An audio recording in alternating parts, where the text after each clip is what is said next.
Hello everyone, this is the build showcase for my Whirlwind Knight. I will still call this build semi-successful because the damage on it is still decent. It should be way higher, but doesn't work exactly as it should. And it's almost immortal as a build. So I think it very much does what it should, and you can clear the Primordial Nether with only legendary gear with it. So I will first showcase this in a boss fight, and then I will show you how it functions in the temple, where it's actually a very nice build to use for the temple. And then I will show you how it works in the forge. I think the nether version of in the forge would do really well, but this version is not as good. It's very much usable, so you can clear Wrath and Forge without any issue with it. It's just the stats that you need for it to be comfortable are not there on a legendary set. On a nether gear set, you can increase your area size to the point where it would be a very comfortable forge clear. So we just go through,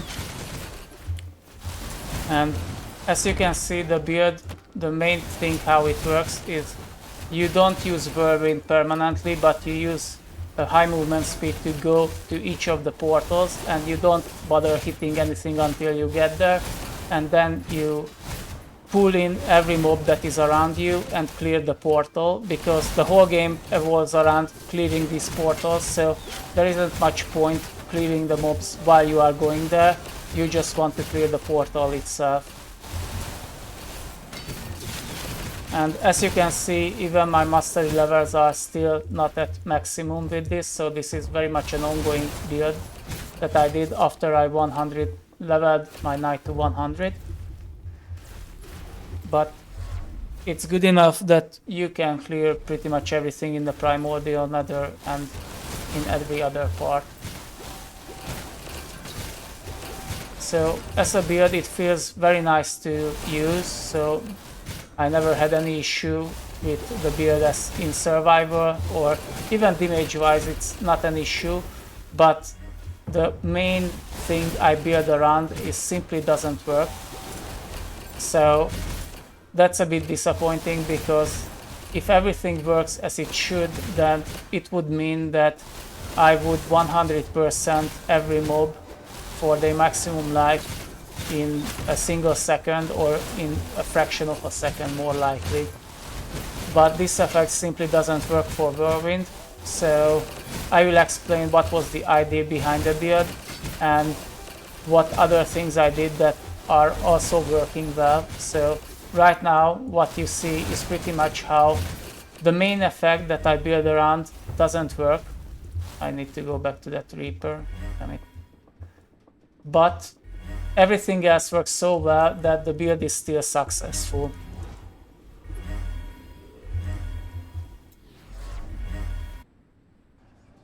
So we will soon fight the boss. And there we go. So the way how you fight this boss is you go here, you put down your seal, and then you just hold them one place and kill the boss. And as you can see, it's still decent at clearing bosses. It's very comfortable against the final boss, because the defense mechanisms that we are using are especially good against Ohm.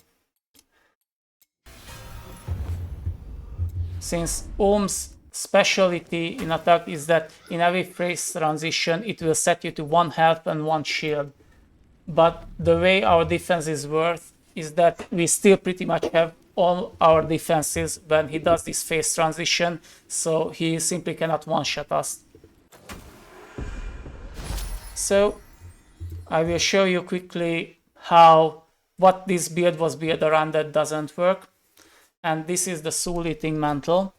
What this says is that every second it should do 4% maximum life damage for a mob when we are using a channeled skill or damage over time.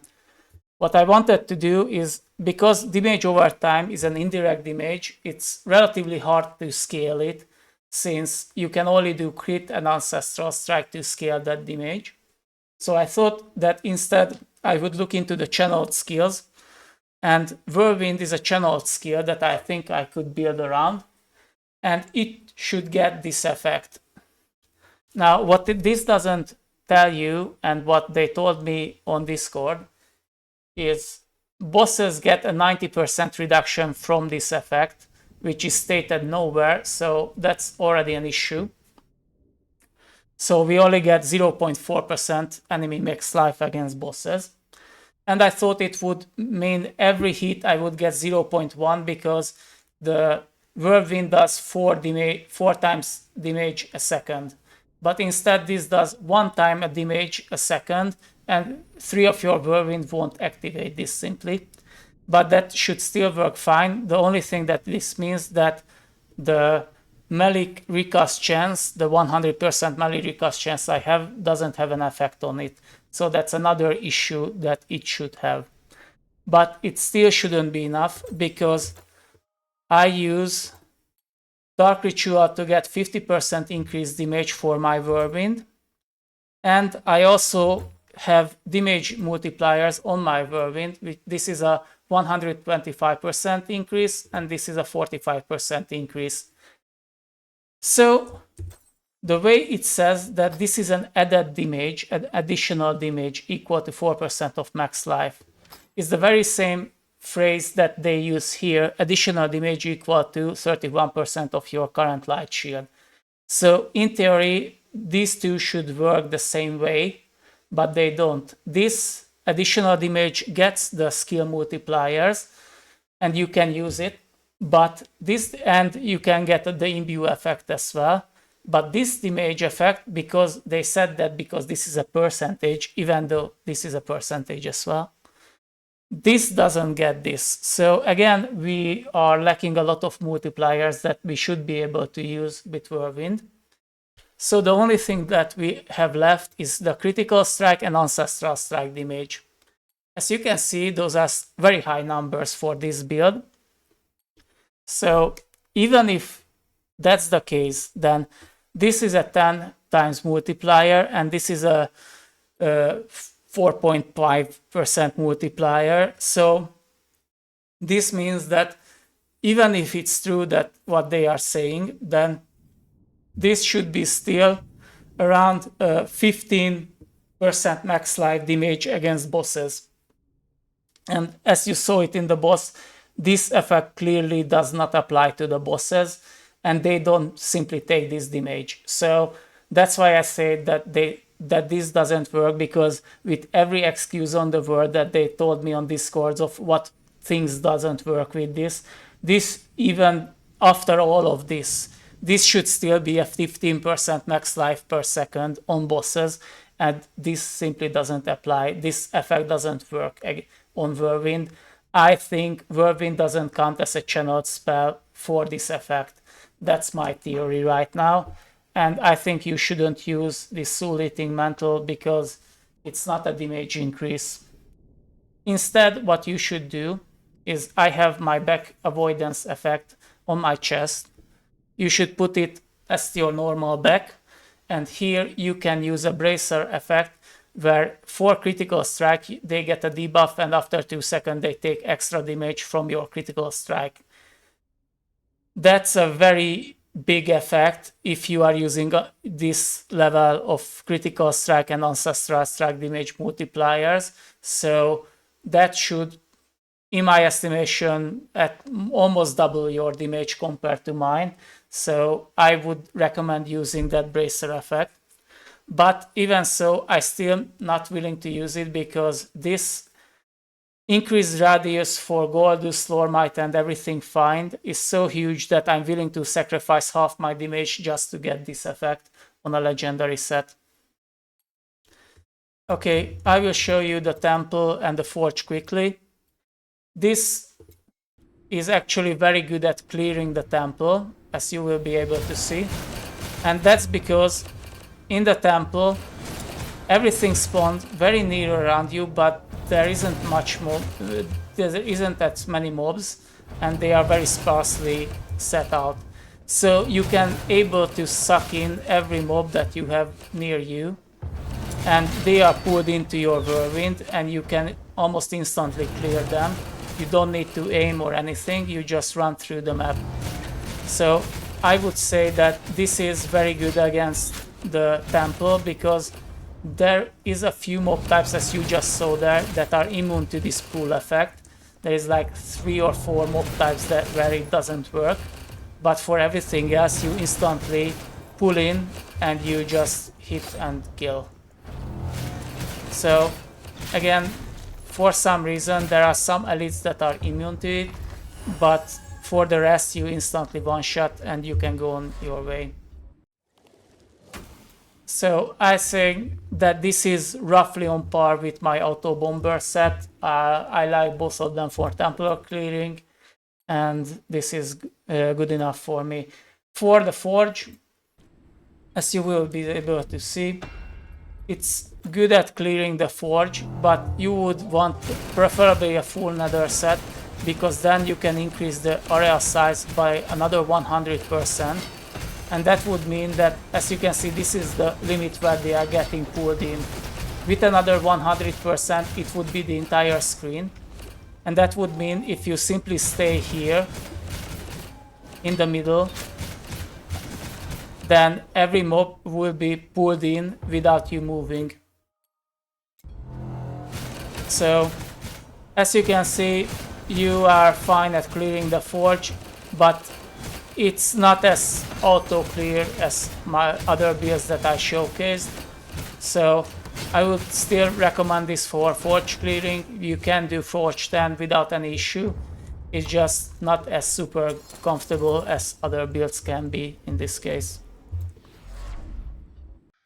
So now that I show you what didn't work, I built an entire build around it, and everything else literally works really well. So the raw damage that I get on my build just by itself, because you don't have much stats that you can actually put in that are useful for this one, so you have a lot of extra spaces that you can play with. And I put raw damage on my gear, and that raw damage itself is enough to have this around 20 to 40 million single target clear speed that you can utilize, and that's way more than what you need to actually clear the Primordial Nether, the Forge, the Temple, and everything, all the bosses.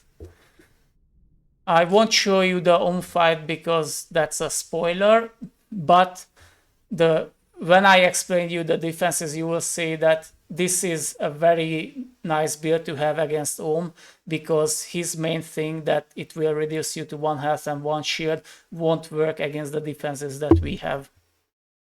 So because of this, I wanted to stack ancestral strike and critical strike damage, and this Nimble Warrior Reaper is very good for this. This gives you huge multipliers for it, and it gives also your primary skill increased damage. So again, our Whirlwind gets another increased damage that it can use. And because it's a primary, it also works together with the legendary ring. So we get around 50 to 100,000 light shield. So this is a very nice 30k-ish added damage that will be atop of the raw damage that we can multiply. So for this Reaper, what we want is to have avoidance, and we don't want to ever get pretty much hit, because if we ever lose life, then our primary and secondary skills are locked for 3 seconds. So to defend against it, it has a built-in defense where if we take damage to our life, this Nimble Champion effect will deactivate for 6 seconds, and we won't take that damage. The problem with this is that this is bugged, and this activates even if you have light shield. Sometimes this effect deactivates, so this isn't a constant 3 times multiplier for this critical strike and ancestral strike damage effect. This usually goes to the 10-20 stacks, and then it deactivates for 6 seconds. So I don't count this effect as a reliable thing that I can build upon. But because the negative effects literally never triggered me, I never had this, that my skills were logged. So I still use the primordial version of this. Okay, so we want evasion, and we have the evasion cloak for this. So we have around 80% dodge by default. If it is triggered like 4 to 5 times, then this will be at 100%, even on like 22 stacks. And that means because every of our strike is ancestral strike, and we do 4 times against a single target whirlwind damage, then this would activate after 1 second at worst, but it usually takes like 0.2, 0.5 seconds to max out when you are running through the map. So we have our avoidance here, and we have our block as the second defense. So they need to go through a dodge, and then we still have 80% chance to dodge. But if they go through that, then we will block, where we block 100% of the incoming damage. And we get a few extra places where we get additional block, but the most important one is for every critical strike, we gain 3 block stacks. So this would give our 100 block chance back in a single second, or less than a single second usually. And we will block the next attack and the attack after that. If they go through that, then we still have our light shield, because we go through here and we get the light shield from ancestral strikes. And even if we don't pick it up, we still get 25% of it. So we also have the dark ritual, and with the necklace combined, this gives us also light shields that we can pick up, and it's also a damage increase that we have on our primary skill, so that's also good. Because of our belt, they always at best can take 30% of our shield away. So that means if we are at 100k shield, it's not as good as the other version, because this will be at minimum, as you can see, 2k damage if we only count the health of ours. But at 100k, it would still take around 10 times a hit, 10 hits to get us to 0 light shield and to get to our health. But we have another defense here, where if you take damage while you have shield, the damage at best can be the amount that your shield is. So if we have 1 shield left, this will block the entire damage, and it won't touch our health again. And because we have so many light orbs around us, we pick every light orb up in less than a quarter of a second. Every 0.1 second we get a light orb. So this will always protect our health, pretty much ever to be under the shield value. But even if it goes under the shield value, this will still mean that they would need at least 4 hits to kill us, except that we have this immortal grasp that would regen our life back, so it will take more than 4 hits, more like 5 or 6 hits to actually kill us, because this regen compared to our life is very big. So we will regen our health back almost immediately. And even if that's not the case, if you get blocked, you just need to use your support deflect, and this for 3 or 5 seconds will block every damage that can come near you, and you won't take additional damages. So if you see that your whirlwind is blocked, you just push this and you will be immune, and you can use your whirlwind again. So as you can see, we have an insane amount of defense, and I was able to put a lot of quality life already on the legendary version. 2 of it is that you will be immune to the negative effects of shadow damage and fire damage, and you will be immune to, because of tenacity, to frost and slow effects. So while we are doing whirlwind, we have over 100% tenacity, which means that frost strikes, light damage attacks, and everything else that can slow you down won't have an effect on you. And with this helmet and with this chest combined, because of our this thing, we get it double. We get so much shadow and fire resistance that we can easily 100% both of them, as you can see. What this does is that the negative effects that they can apply to us have a negative chance to apply, so they have zero chance that they can do fire damage negative effect or shadow damage negative effects against us. We will never get the mana, the disable for mana and life leech, and we will never get the damage over time from the ground effects. So these are very good to have, I think. And with this amount of tenacity, we can 100% it when we are whirlwinding. Other than this, we get the shield globes from the shadow imbue.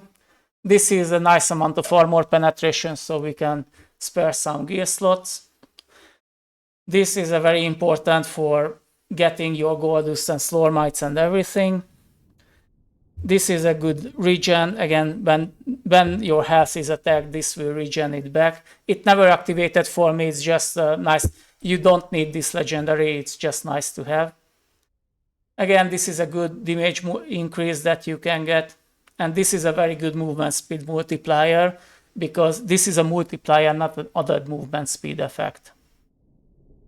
This is the mana on hit that we use to regen back our mana, and we also have mana leech on our gear, so these two combined are, we can keep our mana at 100% all the time. It's not really needed, but there is nothing else really you can put on. You can skip again this one. This is a very nice defense to have, and again, you shouldn't use this one. You should use this cloak instead. And here you can put the bracer that will give you this debuff on crit, and that bracer would be the best here.